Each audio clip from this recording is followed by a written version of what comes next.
ఇప్పటికీ ఒక ప్రశ్నగానే మిగిలిపోయేది ప్రేమ. ప్రేమ పేరుతో చాలా మంది సూసైడ్స్ చేసుకుంటున్నారు, చూస్తాను ఉన్నాం. ప్రేమ కొందరి జీవితాల్లో ఆనందాన్ని, ఒక్కళ్ళిద్దరు ఫ్యూ పీపుల్ జీవితాల్లో ఆనందాన్ని తీసుకొస్తే చాలా మంది జీవితాల్లో విషాదాన్ని మిగులుస్తుంది. What you discover, what is love according to you, and దాని గురించి డిస్క్రైబ్ చేయండి మన కమ్యూనిటీ. అంటే నా దృష్టిలో భగవంతుడు, eternal power is known as love.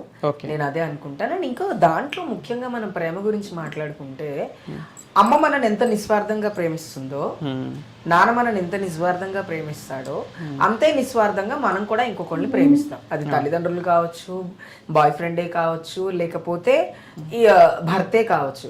కానీ ఇక్కడ ప్రేమ పేరు చెప్పి నేను నీతో నిజంగా పడుకోవాలి అనుకుంటే నాతో నువ్వు పడుకుంటావా అని అడగండి తప్ప దానికి ప్రేమ అని పేరు పెట్టకండి. అవును, నేను మళ్ళీ చెప్తున్నా, మీకు నిజంగా ఫన్ కావాలనుకుంటున్నారా, I want to have fun with you, are you okay with me to have fun అని అడగండి. అంతే తప్ప నువ్వు లేకపోతే నేను చచ్చిపోతాను అని చెప్పి చాటింగ్లు చేసి. మళ్ళీ చెప్తున్నా, ఒక అబ్బాయి మన ఎంబడి కుక్కలాగా తిరుగుతాడు ఎప్పటి వరకు, మనం వాడికి ఐ లవ్ యూ చెప్పేంత వరకు. మనం ఒక్కసారి ఐ లవ్ యూ చెప్పిన తర్వాత వాడు మనని కుక్కని చేసి ఆడిస్తాడు. ట్రాన్స్ విమెన్స్ లో కూడా జరుగుతుంది. ఎవ్రీ వన్ లైఫ్ లో ప్రేమించేటప్పుడు నువ్వు లేకుండా చచ్చిపోతాను, నువ్వు లేకుండా చచ్చిపోతాను సర్లే అని మనం